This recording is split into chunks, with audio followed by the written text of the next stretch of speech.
So we're just coming out of our cocoon of love and support through the breathwork and the Reiki.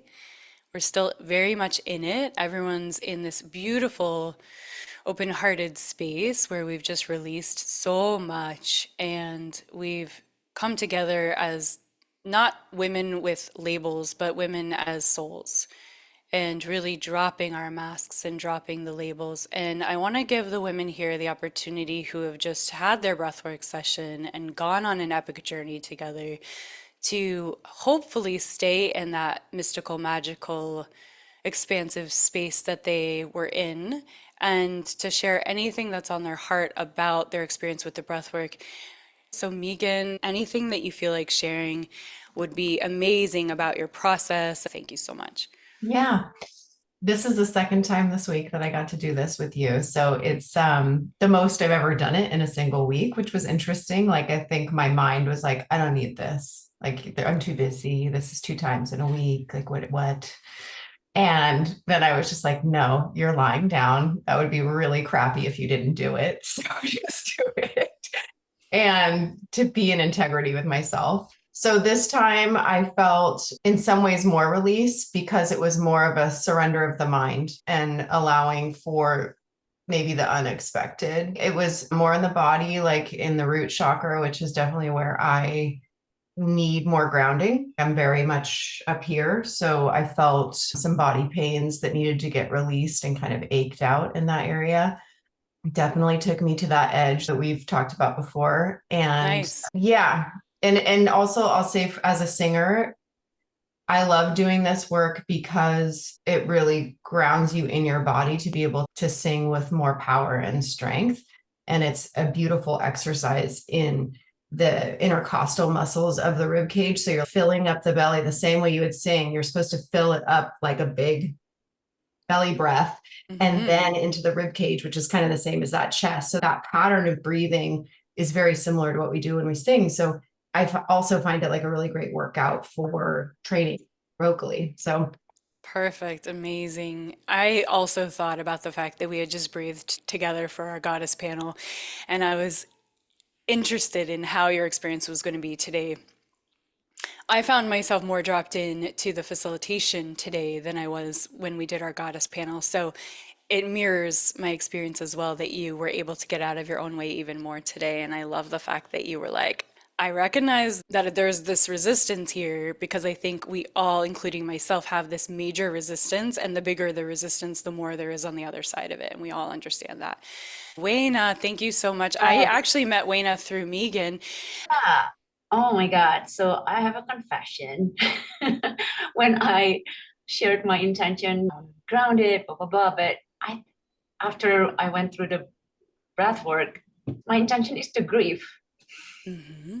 to grieve. Yeah, it was Beautiful. very powerful.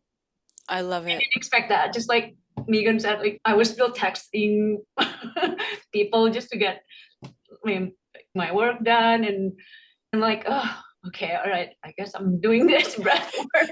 And Yeah. then, oh my God, like the first song, is it Bali? It's because I'm from Indonesia and I'm 53. I'm going through menopause. I just got diagnosed with ADHD and I lost my mother-in-law, and she's kind of like my real mom. I'm not Yeah. really close Yeah. with my mom.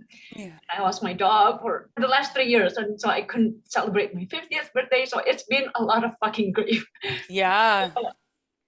Thank you. So I just want to say that thank you. And then music, as soon as the music started, even before you did the growl, Mhm. facilitated us to growl, I was already like guttural cry. Little way now is hurting. And then what's going on with the world, Yeah.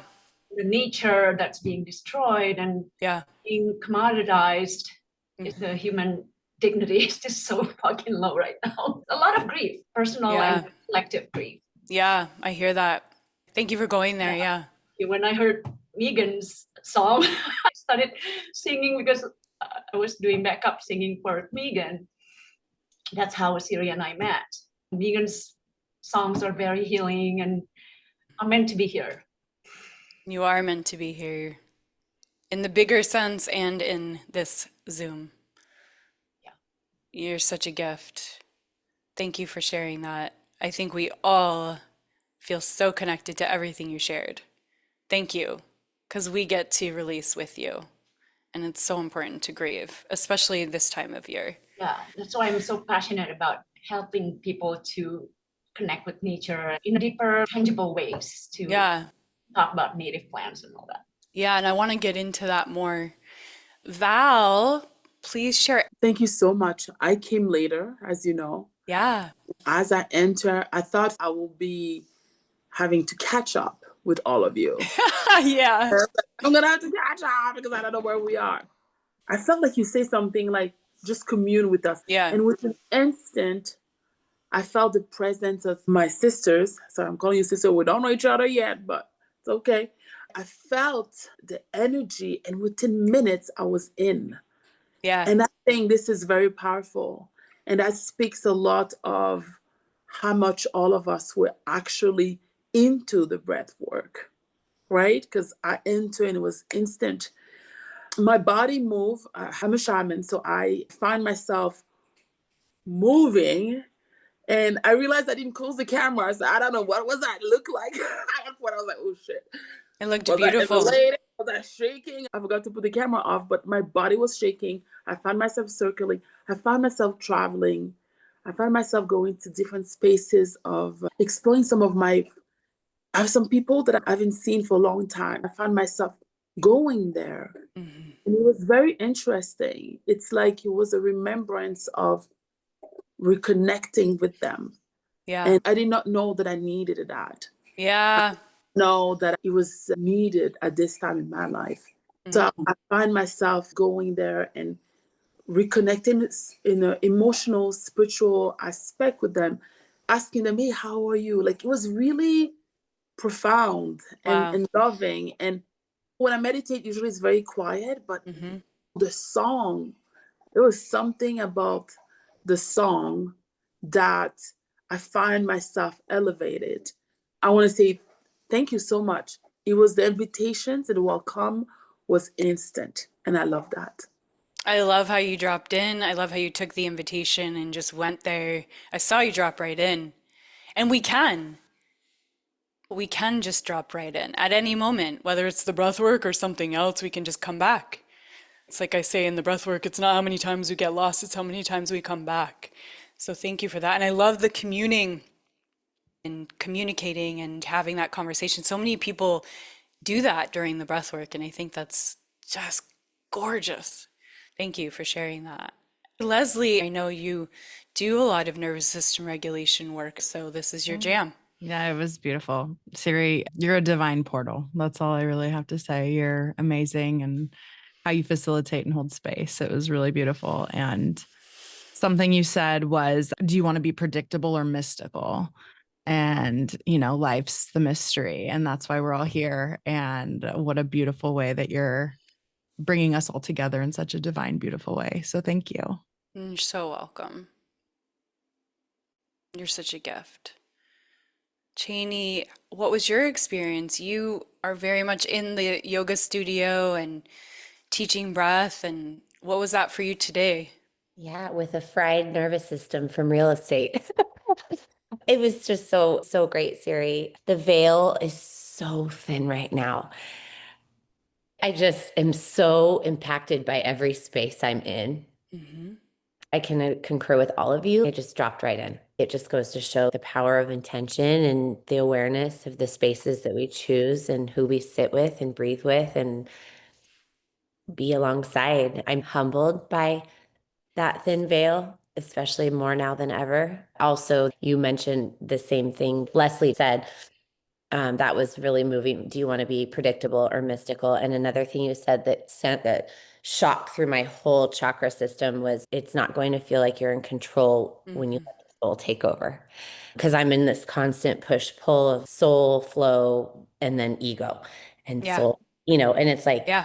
I keep trusting the flow and the soul more and more each day, but the ego keeps wanting to pull me back and put me back in society's lane. It was powerful. My body is vibrating in the best ways. You guys are powerful. That was incredible. I should have done it sooner, and I know I've had an opportunity to. I texted Amanda Malarkey right when I got done. It's like, I finally got to do breath work with Siri. Thank you Wow. all for being in that space. It was lovely.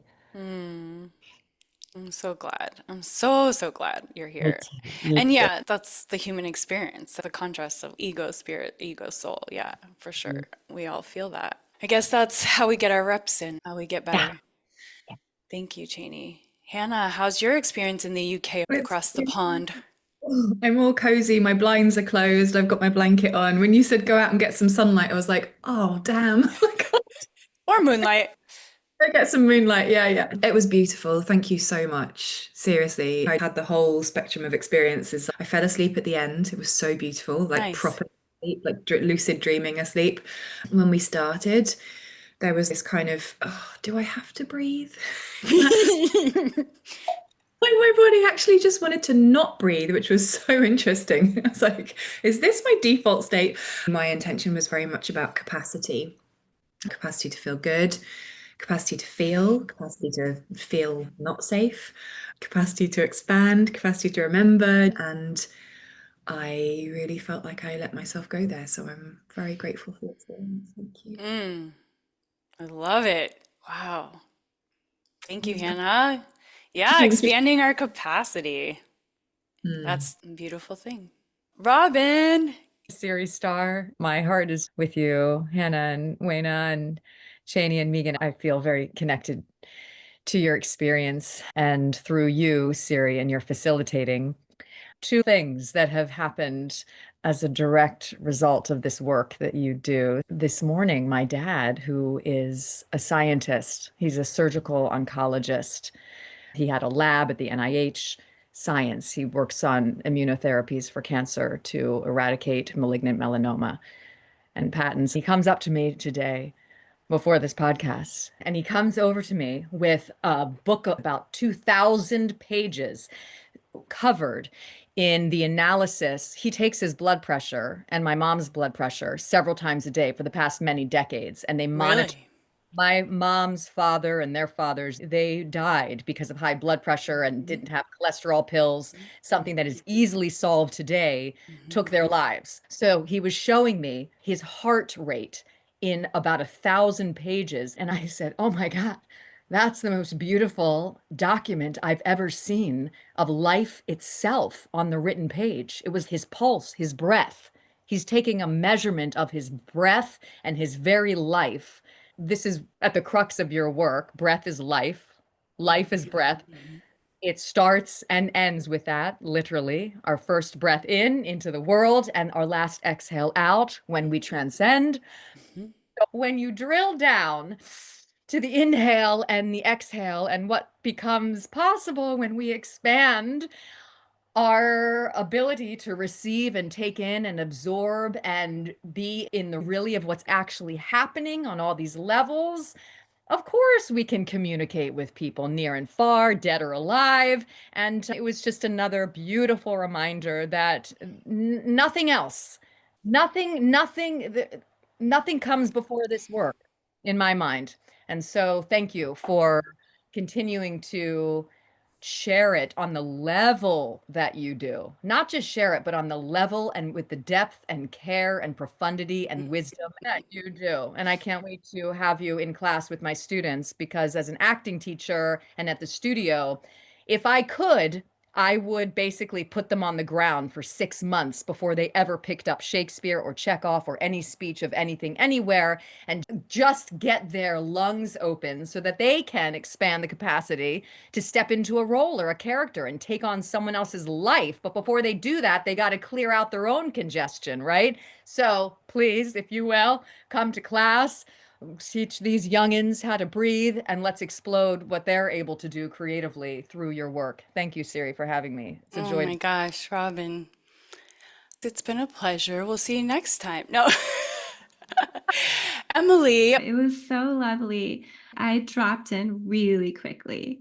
That was the first time I've done breath work with you. You know, Siri, how much I think the world of you and your light. And I have goosebumps right now. Like it felt so connected, and it just felt like combined, like we were all in this together with the same positive intention. And it felt really, really good. It felt refreshing. I feel a little wobbly, but in a good way, you know? Yeah.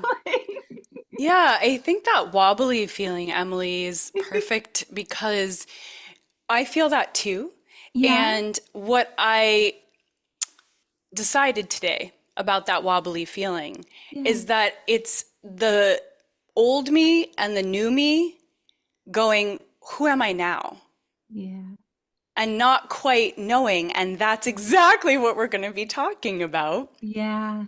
Yeah, I love that. So, thank you for concluding our shares on the Yeah. breath work. You guys are all so gorgeous and beautiful. I so appreciate your authentic shares. Thank you for that. Means everything to me to hear all of your stories.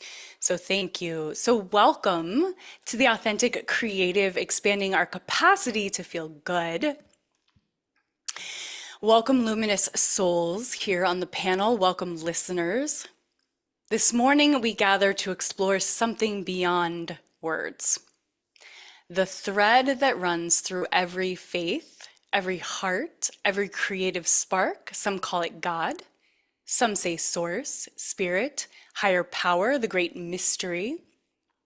Whatever we call it, it is the pulse of creation moving through us. This conversation is not about having or knowing every answer, right? It is about wonder. It is about how each of us in our own unique way lives in relationship with the unseen. And because it is October 30th today, the veil is very thin. So this relationship to the unseen is very potent and alive right now. So I want us to give ourselves a moment here to just breathe, to feel our aliveness, to feel our breath, that breath that you just gave yourself, the deepest breath you've given yourself all day, all morning, all night, wherever you are in the world. That's it. That is the sacred. So I have a little tiny poem, and it's called Mystery That Breathes Us. There is a silence beneath sound, a stillness beneath thought. It moves through everything, through rain, through laughter, through loss. It cannot be owned, only met. It is what we call God, source, universe, the mystic, the magical, the unknown, Buddha, and it is breathing us now. So Cheney, you help people find balance through movement and mindset. How do you experience connection with something higher through the body, through motion, energy, vitality? Where does the divine live, or whatever you want to call it, in your daily practice of being human? And please just share from your heart. You do not have to be performative. You do not have to give the right answer. Just saying that across the board for everyone. Just wherever you are now with this. And I can repeat the question if you need me to. Spaciousness, space, more now than ever in my daily practice. Current time, it changes with the seasons. Right now, though, it's spaciousness, input, output, measuring what feeds me and what depletes me, having to get really honest with that so that I can show up as a portal for source to work through me. And when I guide others, when there's too much or there's chaos, but mostly too much, is when I start to kind of lose the connection to source. Too many things, too much on my calendar, too much noise, too many socks, too many Tupperware, all of it. People are always like, you're always getting rid of shit. How do you even have anything? And I'm like, I just have to keep clearing. Yeah. Space. Yeah. So what I'm hearing is that you find the divine through letting go. Yeah. And elimination. Yeah. Yes. Mm-hmm. In that, it's a constant rebirth for me. I'm just peeling layers, peeling layers. Sometimes I'm like, when does this end? Like, when is there either nothing left or I've arrived? Which is it? I don't even know the answer. I don't know that any of us do. But I Yeah, suppose, meanwhile, I'll just keep making space. that's so gorgeous. Well, thank you. I had no idea what you were going to ask me. So, And this is the first panel where I haven't told people what I'm going to ask them. And I love it that it's just so simple. The most profound things are the most simple, right? Easiest yet the hardest. It's that paradox. Thank you so much, Shani. Hannah, your work guides hearts home after burnout. How has your relationship with God or Source, whatever you want to call it, Hannah, evolved through exhaustion, surrender, and renewal? What does divine guidance feel like when you're learning to trust life again? It's so funny that you said trust, because that's the word that came to mind for me. It's been a huge journey of trust of myself, of my energy levels, my capacity, my intuition, and also ultimately other people, even though it's not about other people, that reflection of just feeling safe in life. I was having a conversation with a client today about trust and awareness. I love that Cheney said spaciousness. So for me, it's about quiet and peace. My personal experience and journey of burnout was very much around the mental noise, the stories that were being told, the thoughts and the attachments that we buy into. It's been through learning how to find the space between the thoughts and turn the volume down by watching and allowing it to run without attaching, that I've found what I feel is my connection and my intuition. I've had some really beautiful morning experiences, maybe because the veil is so thin. Before the ego mind kicks in and goes, what am I going to do today? What needs to be done? How much time have I got? What's it going to look like? I just heard this voice a couple of days ago going, how? How? And it was, how do you want to be throughout the day? Not what, it's how.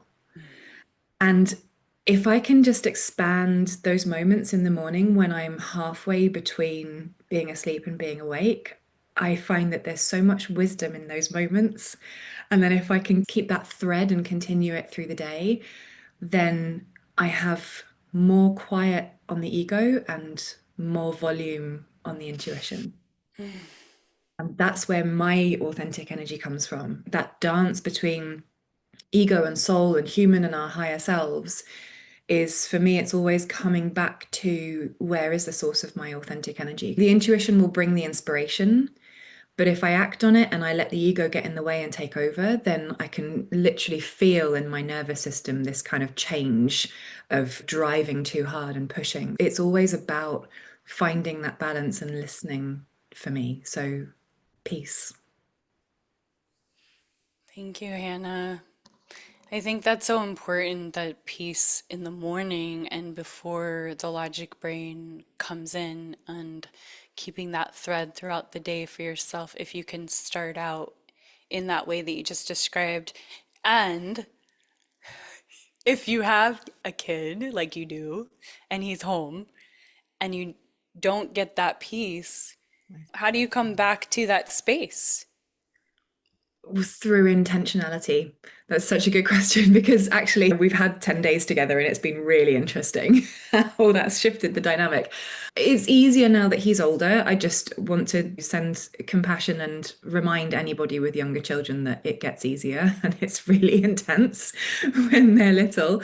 But because he's a teenager now and he's fairly self-sufficient, what I did actually for the last 10 days was, once he was up and once he had everything he needed, I came back into my sacred space and I did 20 minutes of morning yoga. So regardless of whether it's going to work out later in the day or not, I was like, this is my intention resetting ritual time. And my body was so grateful for, and it really felt like I'd had a reset. It felt like my day had started again. We tell ourselves stories of, oh, well, it's too late now and I'm up and I'm out of that beautiful state. Oh, I've screwed it. It's too late. Well, actually, if you can set the intention really clearly, you can find that any time of the day, as long as you're not believing something different. Yeah. And that is God for you, source for you, spirit for you. What do you have a name for it, Hannah?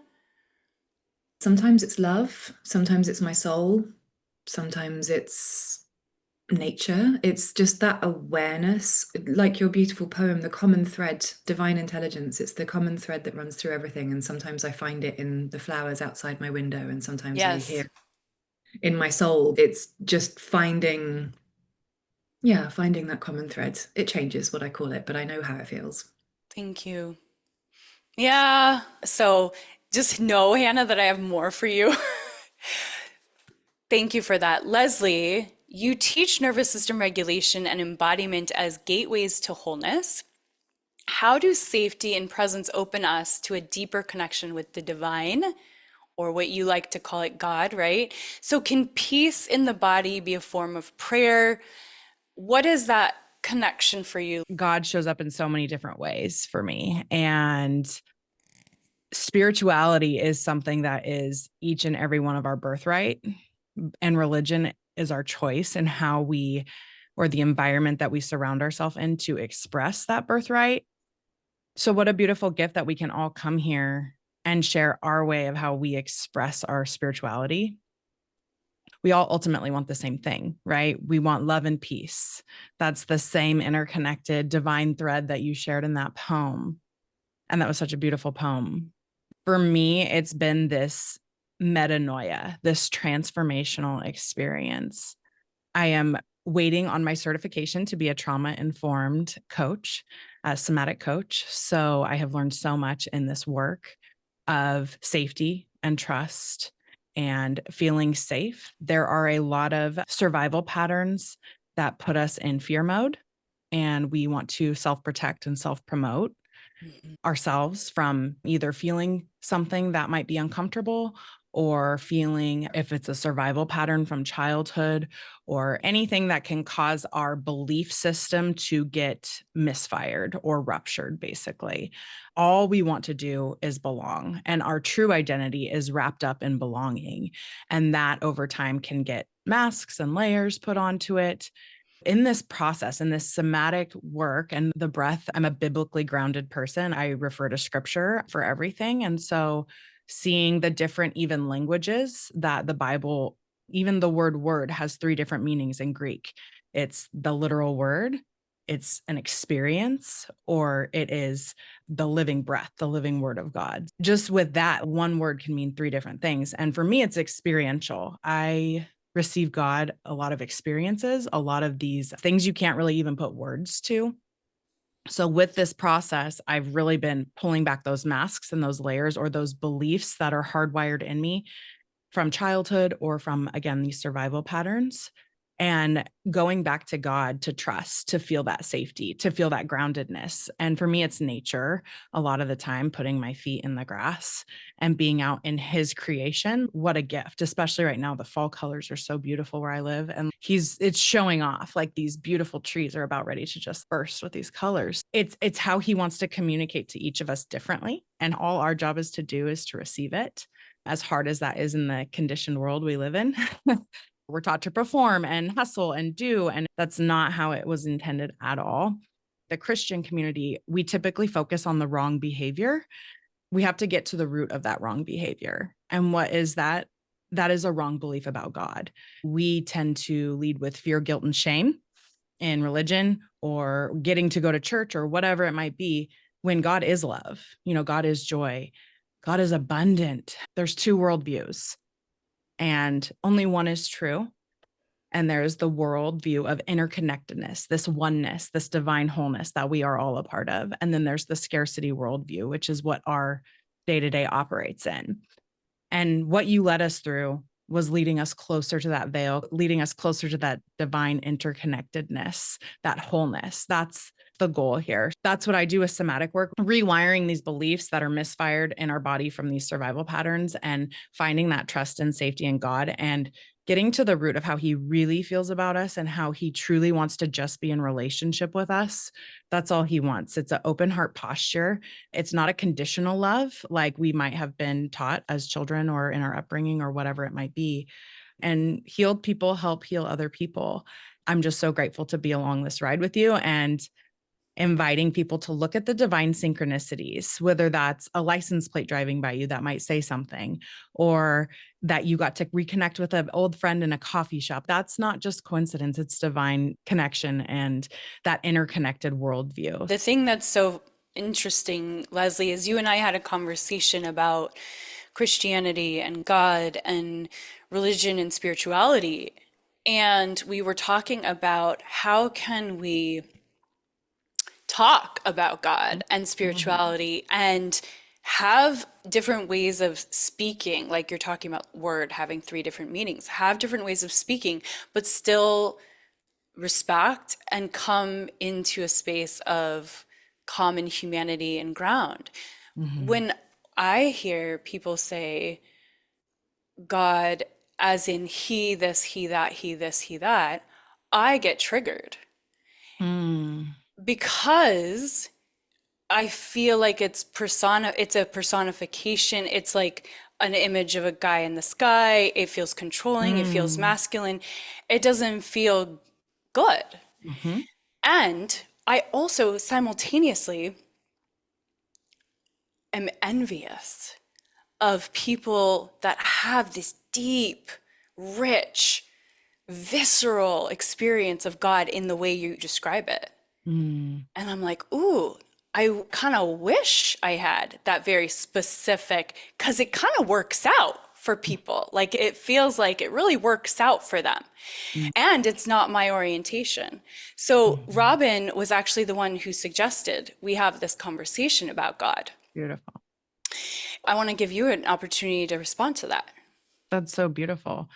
Yeah. And what a divine opportunity to have this connection and invitation for you to, I just listened to a book actually called Theology of the Womb, and how God being a creator and how women actually have this divine, we have divine masculine and divine feminine, but how we have so many similarities that actual masculine men do not have with our creator, with being a woman, with becoming mothers, with creativity in our womb space, whether it is an actual child or just birthing a business or birthing something into, creating something into life, the way we shed blood through that process. It was a really eye-opening book of how much beautiful relationship just women have. And like God created woman for man, but also to create, right? He created us to create. God is the breath of life. He blew breath into Adam's nostril and created life like that. It was done like that. So it's just really, and when you breathe out of your mouth, it's inhale, exhale. It sounds like Yahweh, which is the Hebrew name for God. There's just so many interconnected, to look at it on that way, like an interconnectedness versus separation, because there are these 2 worldviews, and our 3D world that we live in is very much in a separated worldview. And I couldn't come to this conversation saying, Siri, you're wrong. That's not how we're going to solve the world's problems here. We need to actually have more of these kind of conversations. You know, we need to sit and listen and honor and respect and love each other, regardless of our differences, because that's what life is about. Our trauma is an opportunity to receive a new life, to receive new life from God, to hear from him, how he wants to turn our pain into purpose, how he wants to move through us. He's around us all he's in nature. He's in the sky. He's in the spaciousness, the universe. It's everywhere. It's just such a beautiful lens to look through at how God truly wants to be in relationship with us and how he truly loves us. Yeah, I think it's beautiful the way that you speak about God and your relationship to God. And I have such a vastly different orientation. And I respect so much your deep faith and your deep relationship in the way that you see the world and God. That's why I wanted to have this conversation, is so we can go like, ooh, isn't that interesting? Isn't that fascinating? I love this, and yet I'm different, and yet we're the same. And we all bleed, and we all cry, and we all die, and we're all reborn. And maybe some people don't believe we're reborn. So that's interesting too. So, well, let's continue the conversation. I feel like we need 10 hours. Robin, as a lifelong artist and teacher, and also you're Jewish, and so you can bring that perspective. Do you feel creativity itself is a dialogue with God? And again, I'm going to keep saying whatever you want to call it. How does spirit, how does divine, whatever you relate to, show up for you in your art, in your expression, in your story? That's a And beautiful. also, you can just continue the conversation. I mean, that's the planned question, but you can continue the conversation that Leslie and I were just having. Everything that you are sharing and you just shared, Leslie. Wow. Well, I'll anchor it in your question and tie it to the creative process. I think life at its best oftentimes is seeing and allowing ourselves to be seen. I think that's a holy exchange. I think it's at the root of good acting, where you're not just looking, but you're really seeing the person in front of you. And you're not just listening, but you're really hearing with your whole body what's being said. Intimacy, into me, I see you. Intimacy, into me, I go into me, I see you. That's what intimacy is, whether that's on stage with a scene partner or with your actual partner in relationship. And it's all, again, goes back to the breath, right? How do I start to go inside so that I can connect to other, which I define as a holy experience? I think intimacy with other is a holy, a godlike gift. Robin, do you see each human as being a piece of God, as an expression of God? Of You wanted that. to talk about God, I so did. Okay, here tell it me is. Here it is. more. Tell Here me it is. more. Here it is. Leslie, you said it. We've all been saying it. This yearning to belong. Okay, so I'm just going to get really brass tacks about my practice as of late, which is it's moves me to be here to have such an intimate, really like the actually conversation about what this looks like for us. Mhm. In the morning, I am now spending a dedicated good chunk of time, longer than ever before. Yeah, I'm going to show you what I do. And this is how I bring this divine sense, this divine space to me. And it has to do with belonging. But I look up, I go outside, I find a stoop.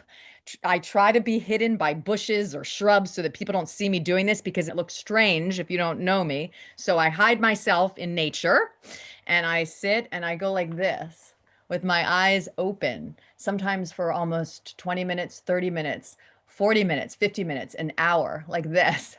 And I look up, like Michael Singer talks about in The Untethered Soul. Mhm. I look up and I cannot get over the fact that I belong to the universe, that I'm actually part of the universe. It's about space, as Cheney talked about. Cheney, I'm like, space. I am actually part of the universe. It's not separate from me. I'm in it. And that knocks me back and gives me a sense of belonging so profound, so godly, if you will. There aren't words for it. There isn't a name for God in the Hebrew tradition, Adonai, the name. There is no name for it. We call it the name because there is no name. Adonai means what has always been, what is presently now, and what will come in the future. It's all time. The word God, translated Adonai, is eternity, basically. And so it's a connection with that. And I'm there all by myself, like a human being in a physical, biological body. And I'm looking up, and suddenly I'm like, I've never felt so connected. I'm all by myself in a street in Maryland. Nobody knows me. And I've never felt so connected. And I'm by myself. But then I'm like, no, I can't get over it. And I know I sound like I'm on drugs. I don't do drugs. I never have. I've never even tasted beer. I'm not interested because it smells like urine to me. And I'm not going to put something in my mouth that smells like urine probably ever. So I've never tasted beer, but I am connecting to something that is a pharmaceutical drip that does feel otherworldly, godly. And there are practices, and Siri, you've been such a huge linchpin in this and in your work because, again, it starts with bringing ourselves, and we do this in acting as well, into the power of our presence, first and foremost, because we're not able to receive until we're actually there. So the techniques, the practices, the rituals, the breathing exercises, the breath work that you do is the linchpin. It is the thing that allows my human biological being to actually get present to the majesty, to the wonder, to being awestruck, the phenomenological method, right? Where we get to bring that this is we get to bring awe and create phenomena wherever we go. And that starts with the ability, and this is a practice, this meditation practice for me, connecting to source, is relatively new in my 4+ decades of life on earth. It has never been so codified, and it has never been so easy. And I attribute this evolution and this next iteration of the way that I connect to spirit to the work that you bring to the world, Siri. I really do. And it's why I said, let's talk about God, because at our next panel with you, because you are literally inspiration, inspire, to breathe in, to breathe out, inspire, to breathe in, to breathe out. That being something that we are so blessed to have you gift to us was the inspiration for me to say, well, let's talk about what that makes available, just getting connected to Thank breath, you. life force. So thank Thank you, you, Robin. because truly what it makes available is beyond anything I have ever thought imaginable. And it doesn't just happen by default. Things are happening mystically for me on the daily in such an avalanche of abundance. It's gobsmacking.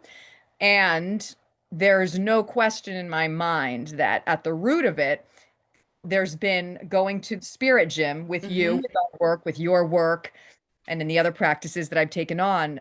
Thank God that you've somehow managed to wrangle spiritual work into a physical, biological practice, this breath work, so that we can get rooted and connected to ourselves, to the people around us, to life itself, and to the universe and God at large. So thank you for being at the fulcrum of that. Thank you, Robin. Everyone who's in Thank this you. panel. I love your passion for anything that you're speaking about, whether it's acting, whether it's God, whether it's daily life, whether it's the breath, and also your ability to connect in with who's ever present in the room in that very moment and connect the dots for us. I had a message from Val who said to me after one of the last panels, she's like, I want you to go deeper. I want to hear more. I want you to provoke people. I want you to get the deeper, real. And I was like, damn, okay. So there's the scripted questions and then there's what's present. And I'm feeling inspired to drop the scripted questions. Wayna, what do you want to add to the conversation about God, the unseen source? What does it mean to you? What is it to you? What's your relationship? I'm a recovering Catholic. Leslie, you were talking about religion. I grew up in that kind of religion about fear and guilt. So that's why I'm recovering from it. So I found nature. Everything is like the universe is leading. I feel like I'm always trenching my own path to find my purpose. So when I learned about native plants, I've been all my life inclined into nature. So nature is my God. Yeah. I found nature as my God in my 40s. Mm-hmm. And then when I found nature in a deeper, meaningful way through learning about native plants, it's what gave me purpose. Because I feel like nature, I always see nature as the principle, the guidelines. I see the parallel between nature and our own life. I always come back to nature when I'm feeling messy. And then in nature, we found mess. When you go hiking, do you see nature as mess or as beauty? So I see our mess as beauty, as part of it. Well, that right there will change my whole life. Wow. Shifting our mindset to have nature in our own space. For people who have the privilege to have garden with native plants, so you can bring nature home, because we are nature. We belong to the universe. We are nature deep down. We have this innate connection. So the more I learn about native plants, the plants that have been here for over thousands of years, have been co-evolving with our habitat. That'll be here after we're gone. Yes, exactly. And then, the indigenous people who have been using it and working with it instead of working over it, like our typical capitalistic mindset, by using native plants and learn more about what we've been here. It's also teaching me acceptance. That's the parallel of it. Acceptance of what we inherited from our family, from our society.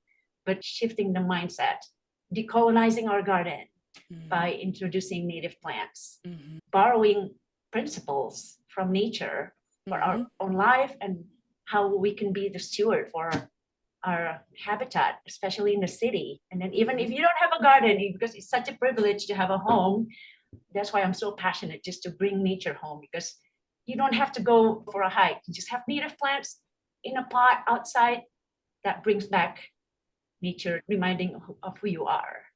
So that's how I see it. Beautiful. Beautiful. Yeah, and the truth in nature. I love you talk about the chaos of nature and that's beautiful and you can see it as beautiful. And then when I have had more recently a psychedelic sacred journey, the only thing that felt like it made any sense or that was real was a tree, was something in nature, anything in nature. Everything else just seems like, pff, what does it even mean? It's all plastic. Right. Yeah. Even just like when people talk about nature, well, including me, I thought plants are plants. But if you want to get deeper into our own selves, right? Like that's why we're doing deep breath. That's why I'm doing my work about teaching people to get deeper because, oh yeah, dahlia is pretty, tulips are pretty, but let's go beyond the purpose of our plants because dahlia is beautiful, but it's not from here.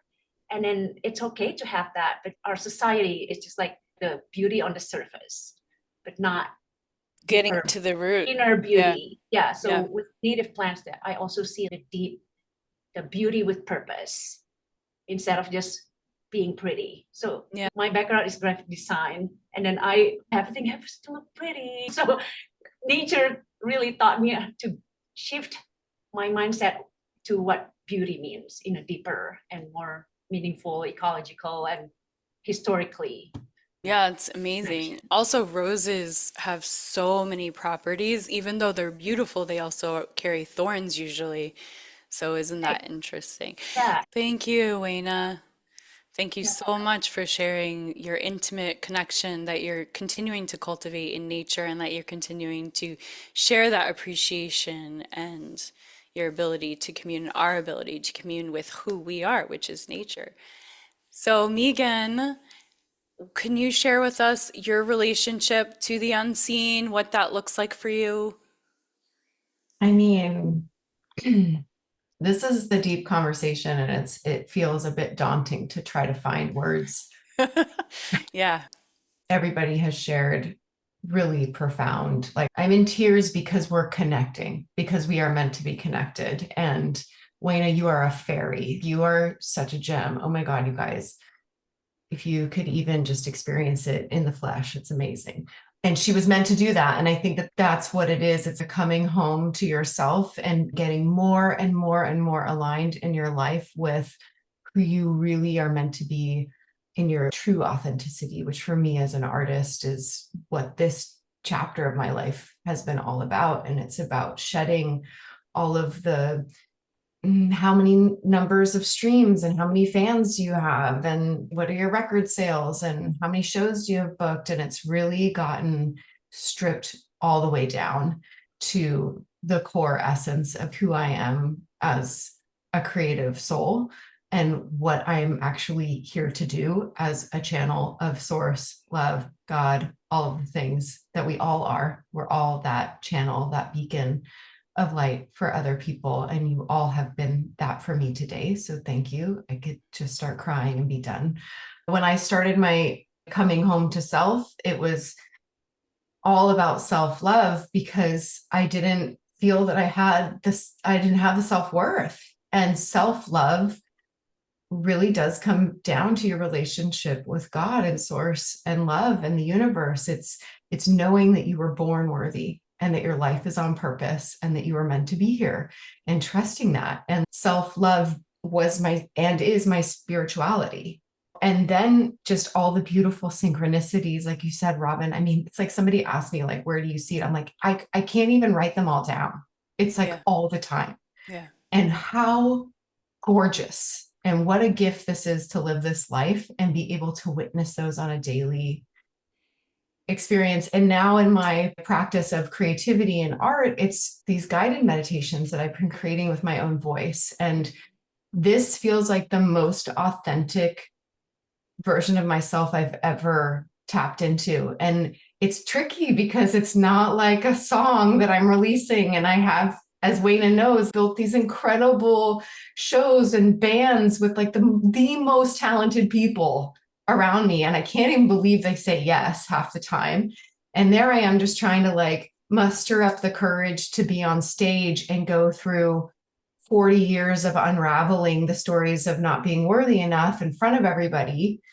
And now it's stripped all the way down to like, but what is it when it's not trying to accomplish an image of success as an artist? And what is it at that stage? And that's what this chapter is about for me. So it's like sound healing frequencies woven with my own voice. It feels like the angels that I hear that I came from are coming through me. I can't even explain it. It's profound to me. And it's my practice right now is creating those recordings, sharing them, and then I listen to them. I truly do. I don't just create this stuff and put it out. This is my spiritual practice, is to listen to these things and feel so aligned. It just cuts right through all the noise. All the chatter's gone and you're just locked in and you're like, I'm home. I got it. I'm fully taken care of. And I'm so Yes. loved into life. So Yeah. Yeah. Oh, Megan. Thank you for honoring Wayna, and thank you for sharing so authentically. And I totally relate because I listen to my own breathwork audios, and that is, I know exactly what I need. So that brings me right there to where I need to be, just like you said. But the angels, that description, I'm like, oh my gosh, I have to listen to this.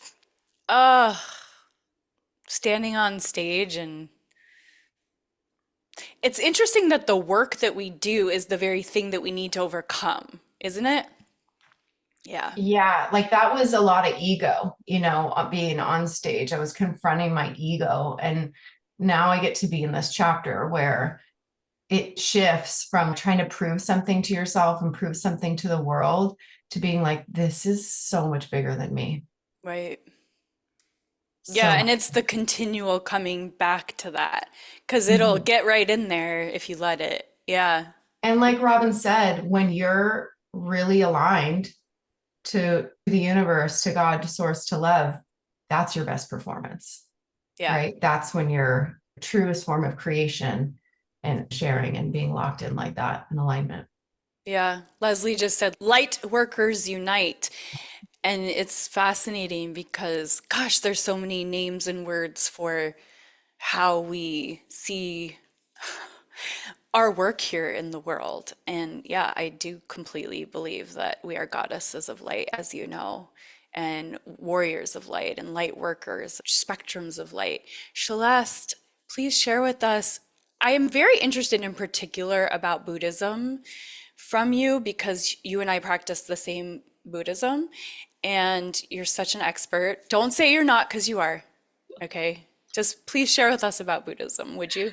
Oh, Siri, thank you so much. I'm so at awe with every single one of you. And I'm just feeling so happy that we're connected this way.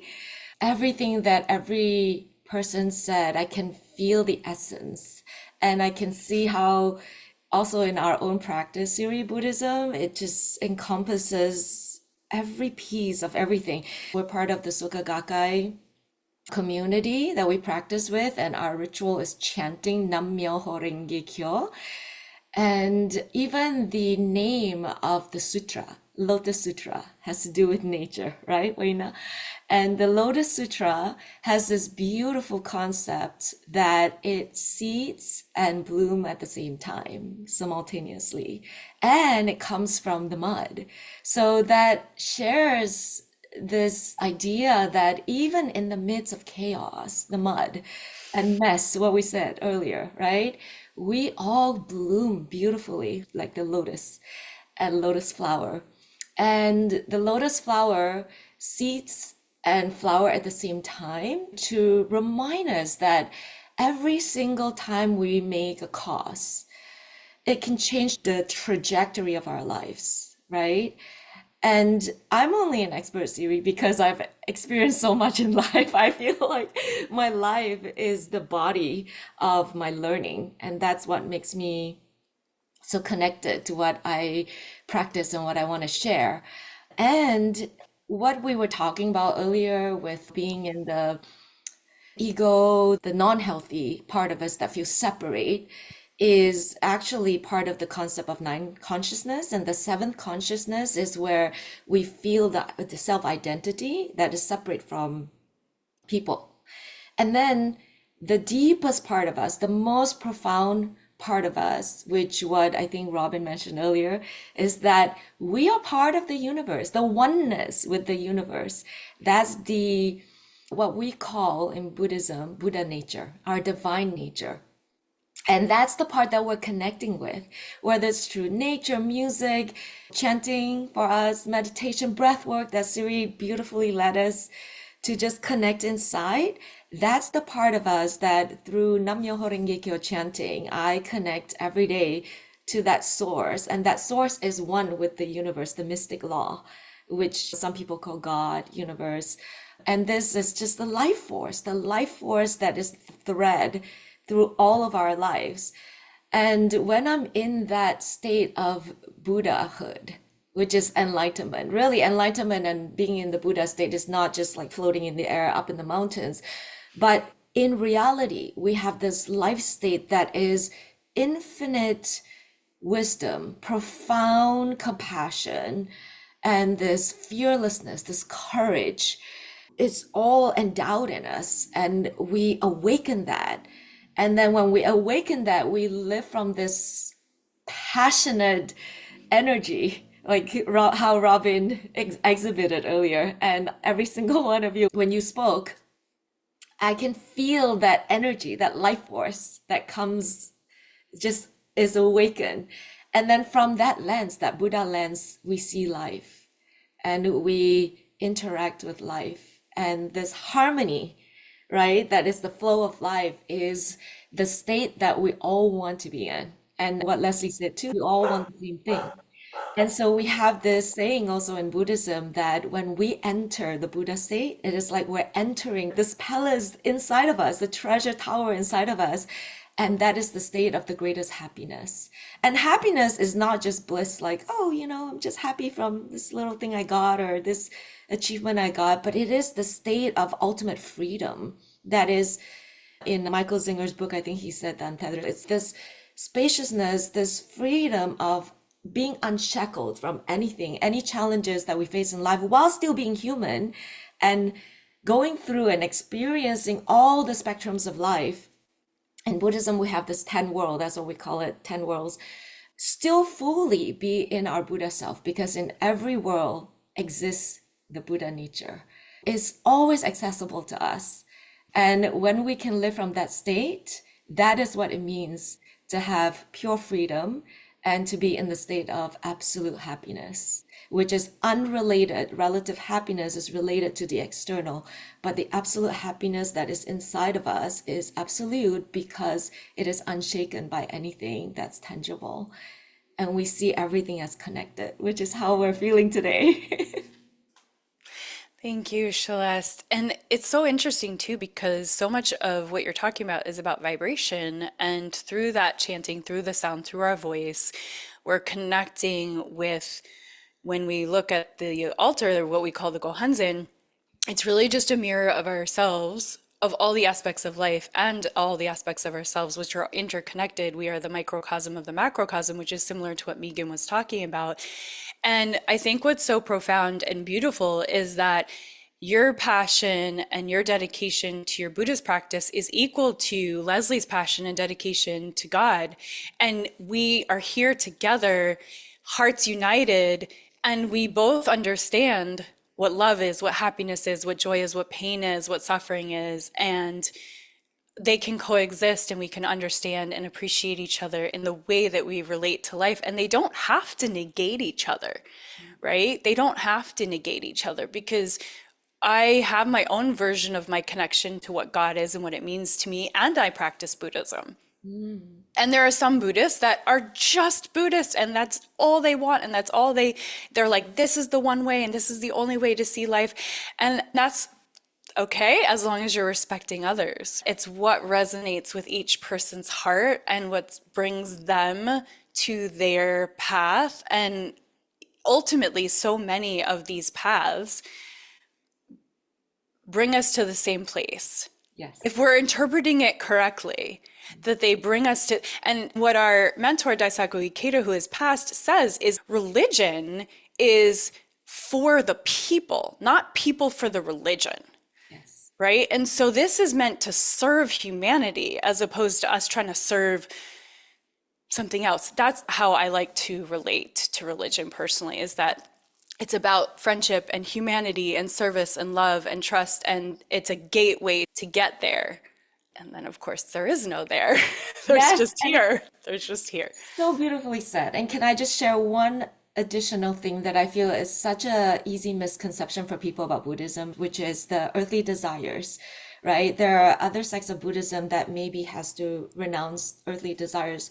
In the Lotus Sutra, which is the final teachings of Shakyamuni Buddha, and Nichiren Daishonin, who is a 13th century monk who reformed, brought back this essential teaching of Shakyamuni Buddha, talks about how earthly desires lead to enlightenment. Yes. So the point that you say, we don't have to negate that, because we do live in a world where we need this motivation as human beings to be our best version. So the earthly desires are like the spark, right, in the fire that brings us to want to connect, to want to be a part of this oneness, and then to want to feel this expanse of life, your beautiful name for your podcast, expanding the capacity to feel good. This expansiveness that we want to be part of, it sometimes with human nature, it's easy to just be okay, comfortable with where we are.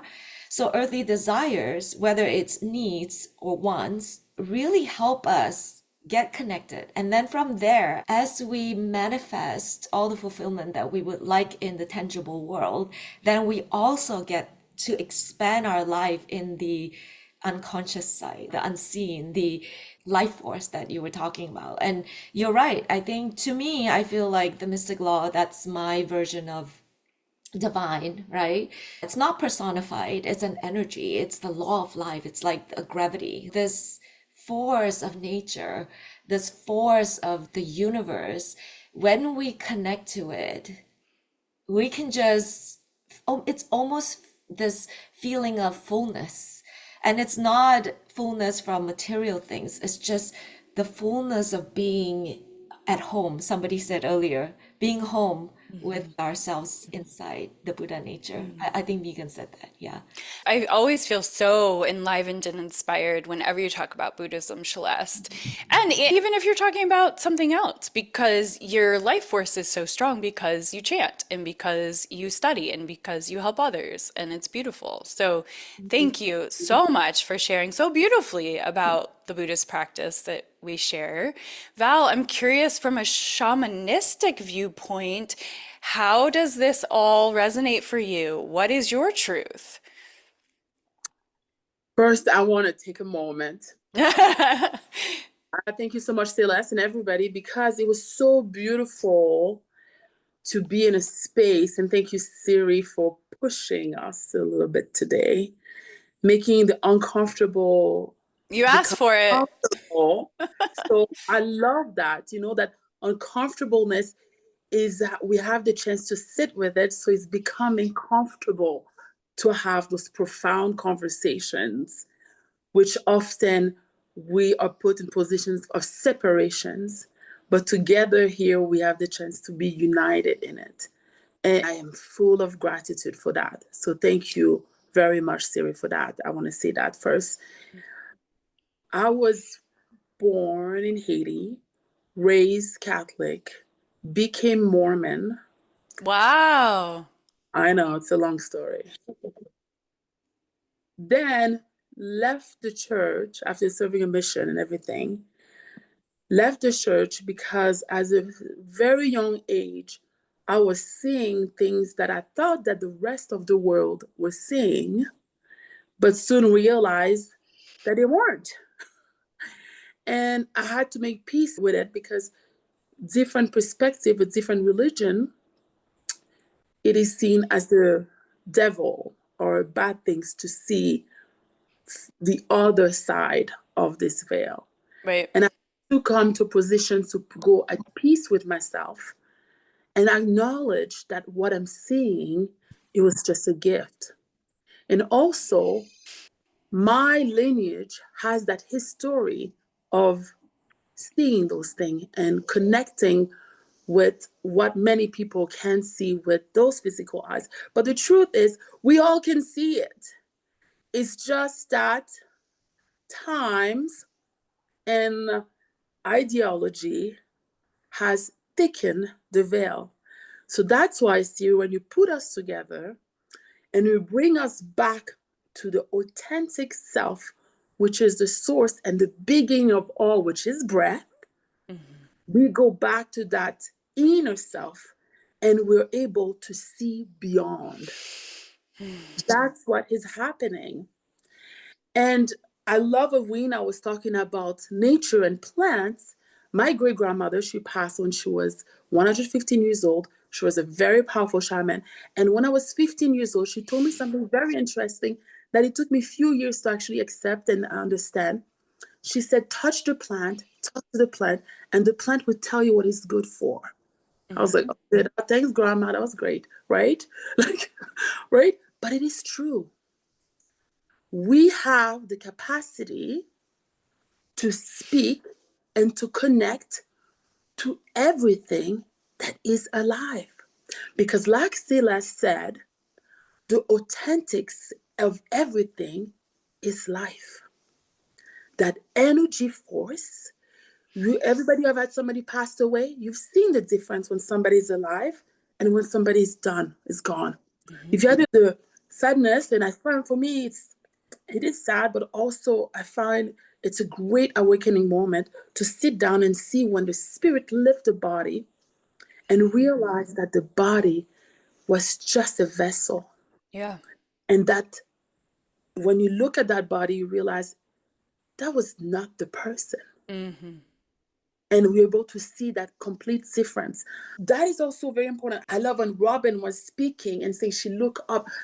Often in my practice, we're so focused to look this way, right?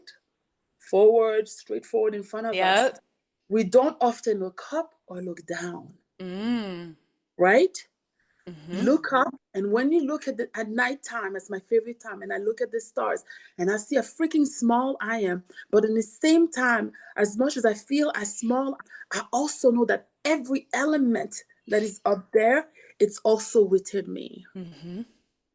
Every element that is in the core of this earth, it's also within me. So truly, I am creating a separation where there's actually no separation.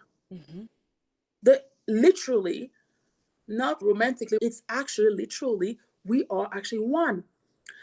So because I can see many people who passed away and people who have to come, and I can go to past lives, different traveling, it's my concept when it comes to religion. The origin of the word religion is to bind.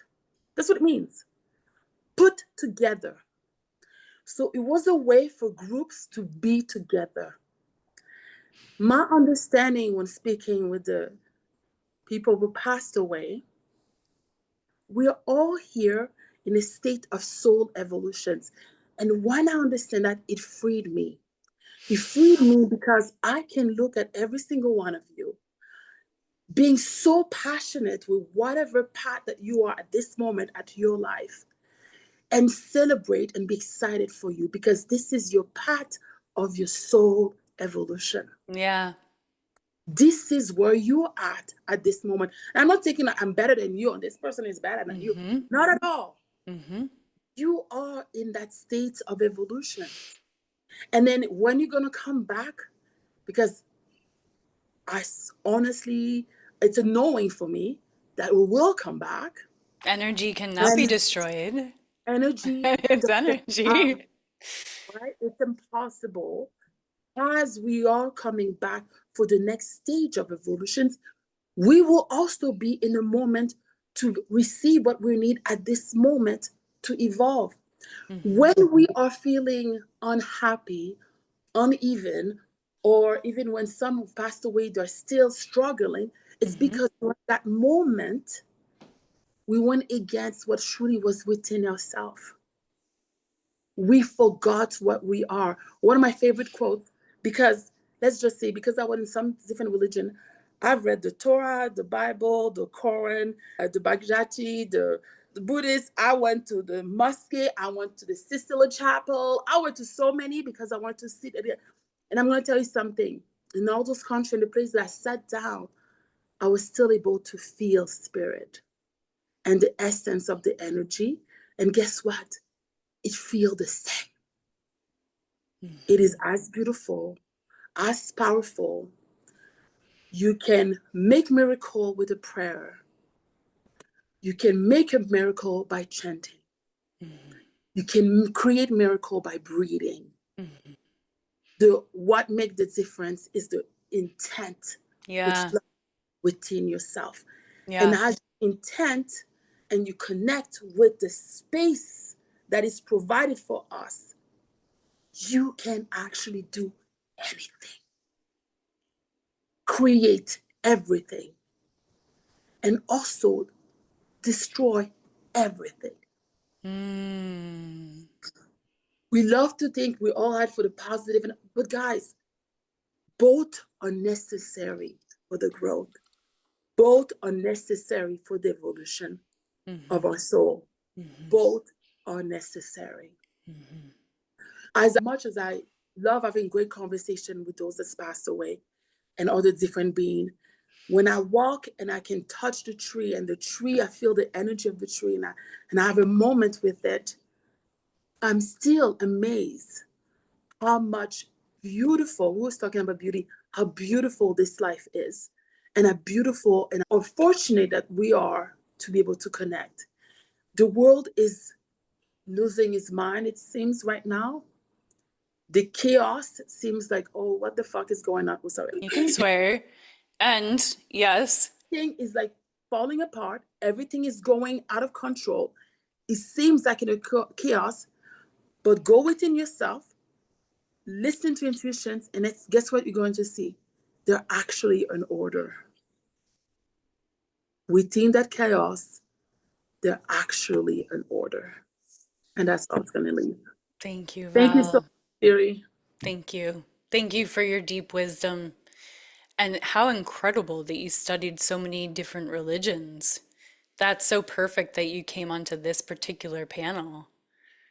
Thank you for going through all of those journeys so that you could bring us that wisdom right here. That's really special that we get to hear that. Thank you. I do want to give Hannah an opportunity if she has 30 seconds of anything she wants to say, only because I just feel like there's something more you might need to say. I'm just incredibly grateful to be here and to see the connection and the thread between all of us, to notice what's come up, where we've been able to support each other, and I think also maybe gently trigger each other really beautifully. And just like Val said, it's all needed. The whole thing is needed. We'll have to do another breathing after the dialogue. Yeah. Actually, the thing I probably wish I had said that I think I didn't, even though probably other people have, is that I think whatever we call God is what's left when we strip away the crap that we're not. But if we think of it that way, it can be so simple to come home. It's what we know that we are when all of the other stuff falls away. Yeah, that's beautiful. Thank you for wrapping it up in that beautiful way. The essence of who we are connects all of us. Thank you, Leslie, for sharing so beautifully about your relationship with God. And thank you, Robin, for sharing so beautifully about the way that you look up and you sit there and you just marvel and you're just in tears over the connection you have with the sky and Father Sky and the earth and the cosmos and all of it, and for encouraging and instigating this conversation. Thank you, Val, for pushing us, me in particular, to go deeper, to make the uncomfortable happen. I appreciate that because it's needed. And thank you, Hannah, for sharing your authenticity and your honesty, and for breathing with us, all of you for breathing with us. Celeste, thank you for sharing so beautifully about Buddhism, as you always do. Of course, there's another episode, 2 episodes with Celeste just about Buddhism, really, and her story and her life story and her journey. So you can always tap into that. Megan, we definitely need to listen to your transmissions that the angels are helping you with, because that sounds incredibly profound, and we can go onto her Instagram and get those. Each of you has so many gifts and such a mission and such a purpose here in the world. And I know that we didn't have a chance to, especially with the women who had to hop off, a chance to fully showcase each of your gifts and your zones of genius on this particular panel. But we got your essence and we got your presence, and that is more than enough. So thank you so much. I'm going to say, I can't wait to speak more with you each individually after this. And I love you so much. And I'll put your Instagrams in the show notes. Reach out to me if you have questions. Reach out to me, listener. If you have anything that resonated or triggered you and you want to talk about it, you can reach out specifically with deep respect and love. Reach out specifically to any of the women on the panel. You'll have their information in the show notes. And please go ahead and tap into any of the previous episodes of the podcast. We have some Goddess of Light retreats coming up in Mount Hood Village, Oregon, that Megan and I are going to be facilitating with a few other goddesses, where we can do this kind of work where we tap in, we breathe. Megan sings to us. We're in the forest. We're going to cold plunge potentially in the river for those brave souls. We're going to commune around the fire. We're going to have Reiki, receive Reiki. We're going to have the medicine and the nutrition of Marne from Bastion's incredible food. And there's going to be sound baths to put us to bed. It's going to be beyond and above. And please come. I would just adore having each of you there. It would mean the world to me to have you there. So there's March 15th to the 18th. There's May 3rd to the 7th. There's October 4th to the 7th. I believe those are the dates, but there'll be a link in the show notes. Love you guys. Keep expanding your capacity to feel good. However you do that, however you connect, one breath at a time. Loving you. Bye for now.